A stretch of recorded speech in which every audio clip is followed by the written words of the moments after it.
नमस्कार एवरीवन। आप सभी का हमारे चैनल में बहुत बहुत स्वागत है। आज की कहानी है शैमंतक मणि की कथा। श्री कृष्ण मणि। एक बार भगवान श्री कृष्ण बलराम जी के साथ हस्तिनापुर गए। उनके हस्तिनापुर चले जाने के बाद अक्रूर और कृतवर्मा ने शतधन्वा को शैमंतक मणि छीनने के लिए उकसाया। शतधन्वा बड़े दुष्ट और पापी स्वभाव का मनुष्य था।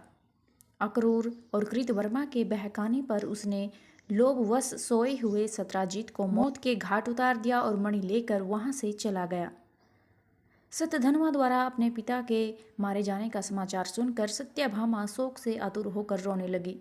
फिर भगवान श्री कृष्ण का स्मरण करके उसने यह प्रतिज्ञा की कि जब तक भगवान श्री कृष्ण शतधन्वा को नहीं मार देते तब तक वह अपने पिता का दाह संस्कार नहीं होने देगी। इसके बाद उसने हस्तिनापुर जाकर श्री कृष्ण को सारी घटना से अवगत कराया। वे उसी समय सत्यभामा और बलराम जी के साथ हस्तिनापुर से द्वारिका लौट आए। द्वारिका पहुंचकर उन्होंने शतधन्वा को बंदी बनाने का आदेश दे दिया। जब शतधन्वा को ज्ञात हुआ कि श्री कृष्ण ने उसे बंदी बनाने का आदेश दे दिया है तो वह भयभीत होकर कृतवर्मा और अक्रूर के पास गया और उनसे सहायता की प्रार्थना की, किंतु उन्होंने सहायता से इनकार कर दिया। तब उसने शैमंतक मणि अक्रूर को सौंप दी और अश्व पर सवार होकर द्वारिका से भाग निकला। श्री कृष्ण और बलराम को उसके भागने की सूचना मिल चुकी थी, अतः उसका वध करने के लिए वे रथ पर सवार होकर उसका पीछा करने लगे। उन्हें पीछे आते देख शतधन्वा भयभीत होकर अश्व से कूद गया और पैदल ही घने वन की ओर दौड़ने लगा। तब श्री कृष्ण ने सुदर्शन चक्र से उसका मस्तक धड़ से अलग कर दिया और इस प्रकार दुष्ट शतधन्वा का वध कर उन्होंने सत्यभामा की प्रतिज्ञा पूर्ण की।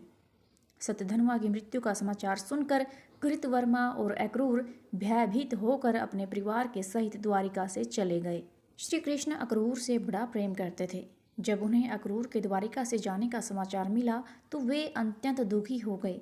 उन्होंने उसी क्षण सैनिकों को आज्ञा दी कि वे अक्रूर जी को ससम्मान द्वारिका वापस ले आएं। शीघ्र ही अक्रूर को ससम्मान द्वारिका लाया गया। उनका अतिथि सत्कार करने के बाद श्री कृष्ण प्रेम भरे स्वर में बोले, चाचा श्री, मैं पहले से ही जानता था कि शतधन्वा शैमंतक मणि आपके पास छोड़ गया है, किंतु हमें उसकी आवश्यकता नहीं है। आप बड़े धर्मात्मा और दानी हैं, इसीलिए उसे आप अपने पास ही रखें। उनकी यह बात सुनकर अक्रूर जी की आंखों से आंसू बह निकले।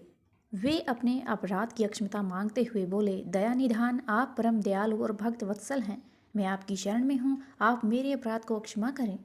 यह कहकर उन्होंने मणि उन्हें सौंप दी। तब भगवान श्री कृष्ण ने उन्हें गले से लगा लिया और वह मणि वापस उन्हें लौटा दी। अक्रूर जी ने तभी यह प्रण किया कि वे अब लालच से हमेशा दूर रहेंगे, क्योंकि लालच बुरी बला होती है।